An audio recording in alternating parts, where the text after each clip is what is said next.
Hi everyone, welcome to the office of Dynamite Studios in this warm Italian Saturday evening. First of all, thank you all for being here, and if you've been part of the Fracture community for a while, thank you twice and sorry for the delay in getting this video out. I know you've been waiting for this for a while. So if you don't know already what is Fractured, Fractured is the first sandbox MMORPG, open world sandbox MMORPG, mixing action combat with fully interactable environments that aim to appeal to both PvE players who like cooperative gameplay and hardcore PvP players who like heavily competitive gameplay. There are a lot of innovations behind Fractured, but I won't indulge in explaining those in this video. So head to fracturedmmo.com, just read the homepage of the website and everything is explained there if you want to find out more. So today we're going to show you about half an hour of Fractured gameplay. You will see some exploration of the map, which is about 1 kilometer wide.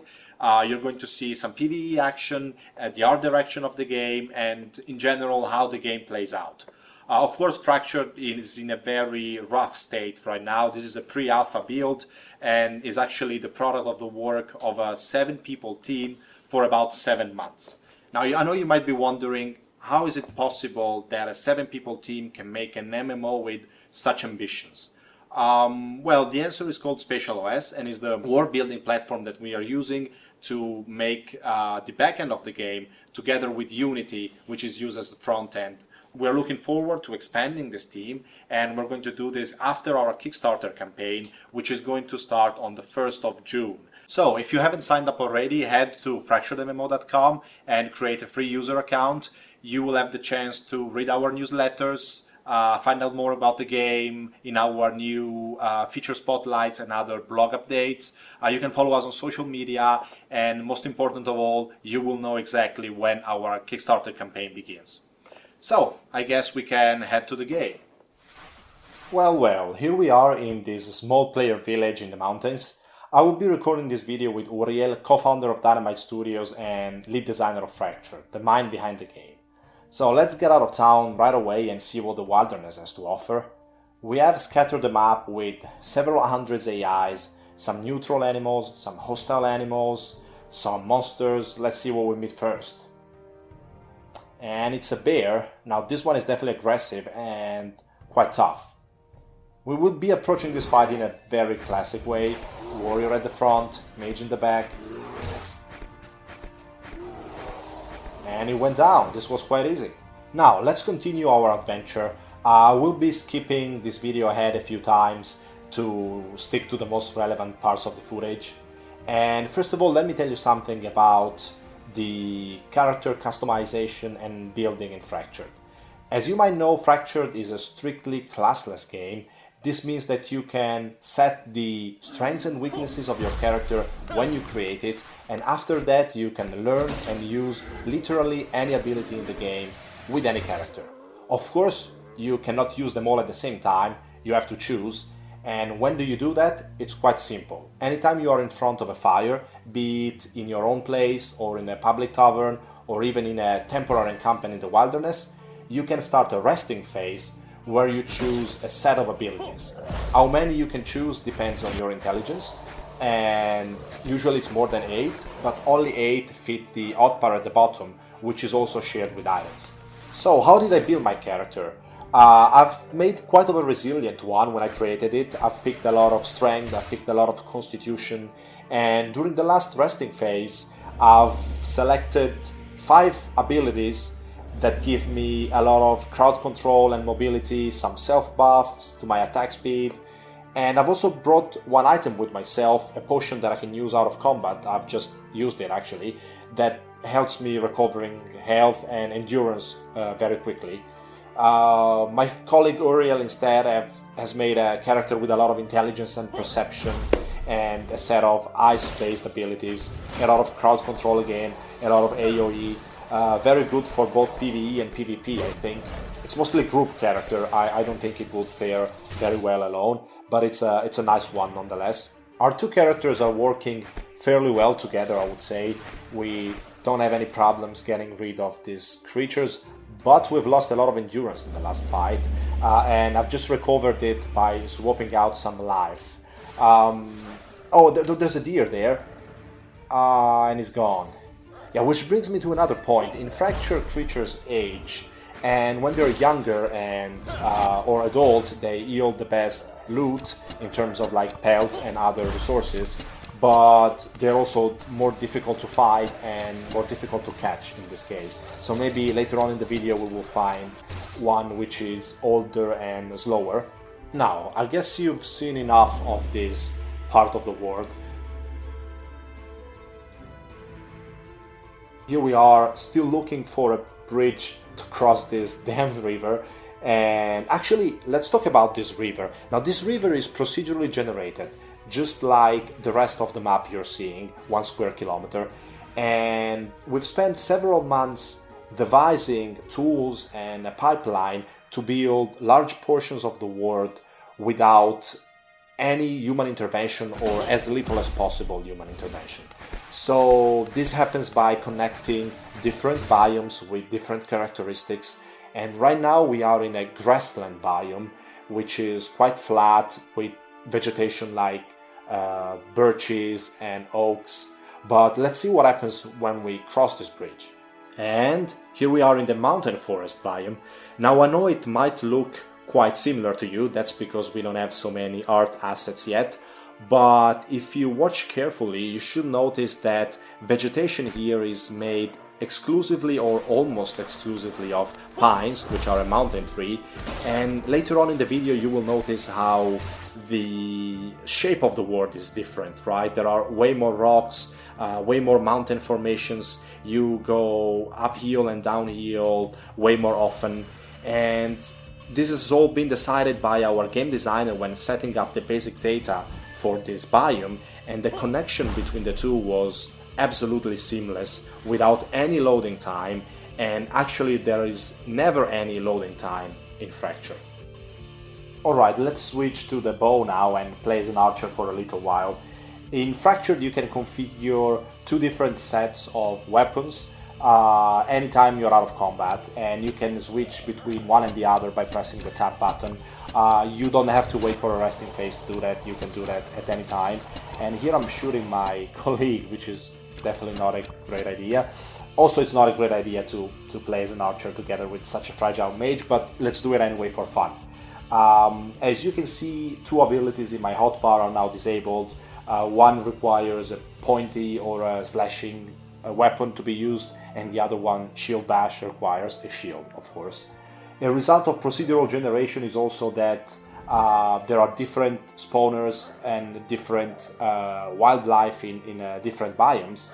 In this case, the mountain area is full of wolves, and oh, to the rescue! Whoops. Okay, well, I guess I have to finish this alone. It's quite hard, but I should be able to pull this off. Don't worry too much though, Uriel is actually not dead, he's just knocked out and he should be back soon. Here he is. So the reason why he's still standing is because he has depleted his endurance but not his health.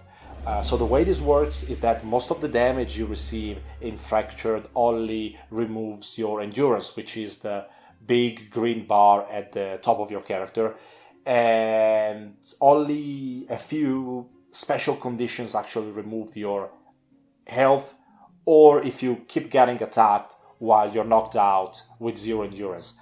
Most of the hostile creatures, since they're not actually evil like wolves or boars, they will stop attacking you once you're knocked out. But, you know, really evil monsters or evil players could actually murder you, and then you will be forced to respawn at the closest town, and you would drop all of your equipment in your body and you have to go back and collect it. So let's see if we can find a deer once more in this new area. We skipped ahead again. We have traveled for another 5 minutes, I guess. Oh, here he is. Okay, so I guess we can try to surround him. And no hope for you, little boy. Boom! Done, finally. Oh, here I am hurting my own colleague again with my sword. So soon we should transition into yet a new biome, This time it's the Goblin Territory, which is a variation of the grasslands you've seen in the beginning of the video. And one thing you should know is that in Fractured, everything you see around you that you can interact with, such as a resource node, like a tree, or an AI, like the monsters we're fighting, is streamed all around you by Spatial OS. And this is streamed in an area that is barely larger than what your client can see. So there is no point in zoom hacking and whatnot. And also there is almost no limit to the amount of players and other creatures and entities in general that can be in a limited area in the Fractured world thanks to Spatial OS. So the game will feature massive amount of monsters and massive fights between guilds and alliances of players, and the servers will be fine. Thank you, Spatial OS. So oh, here's a stag. Let's get him, let's get him, let's get him. Here we are. Nope, failed teleporting. Am I like too obsessed with virtual deer hunting? Well, whatever. Let's get rid of the green menace down here. And hold on, are these little goblins not animating while attacking us? Yeah, they're totally not. I guess that's the beauty of a one-shot recording. Let me add a note. Flay the developer. No, just kidding. So still on procedural war generation. Do you see this little encampment and also the larger one we're going to walk through later? Of course they are assembled by a game designer, but they are spawned in the world by an algorithm, right? The procedural generation algorithm.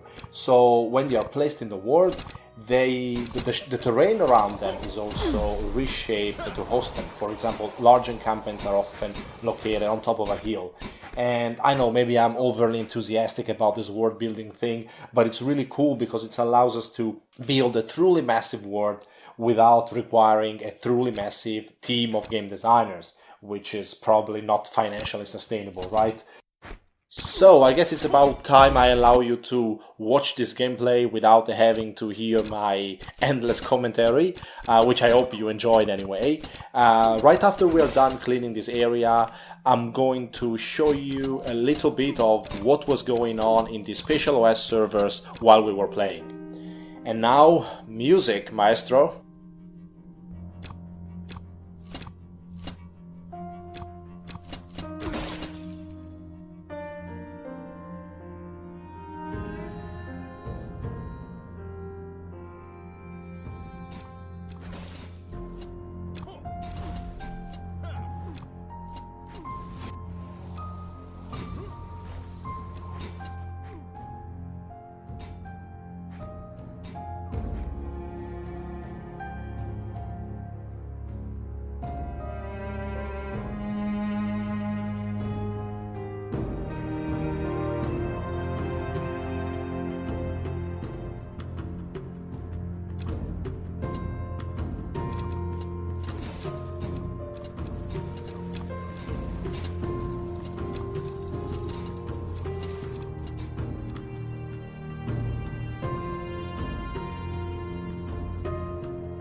So here we are in the Special OS Inspector, a very user-friendly view of what was going on in the server. This is where we started our journey, the player settlement. And let's check out some of the entities that we met during our travel. A fox, a bear, a pack of wolves, boars, then there are plenty of rabbits, I guess, and let's see if we can find a stag. Here it is. So, as you can see, the map is displayed in different colors. Okay, we've walked uphill, and at a certain point, and you didn't notice, we transitioned from the control of one worker to the control of a different server worker, which is a server process that manages the entities. And this area on top, full of wolves, is the one on the mountains. I've hinted to the fact that it was full of wolves. And this is at the transition between two server processes. One is brown, the other one is purple. And as I've mentioned, we walked north and we've crossed worker transition, and you didn't even notice. We moved our travel in the hills and in the mountains. This is the area after the bridge, the green one. And at the bottom, we've reached the Goblin Area. You can see plenty of goblins in green. And at the bottom, in the brown area, again, it's the zone where we ended our travel with the ruins. So the fact that Special OS gives you this type of tool to control your server is really amazing, and it opens up a lot of possibilities in terms of management of the world and management of the players too. So I guess this is enough for the inspector. Thank you all for watching this video. Don't forget to sign up on fracturedmmo.com. And one big news, in the first week of May we're going to host our first live Q&A. You'll have the chance to ask us any question you want in a Twitch live stream. So stay tuned and enjoy Fractured.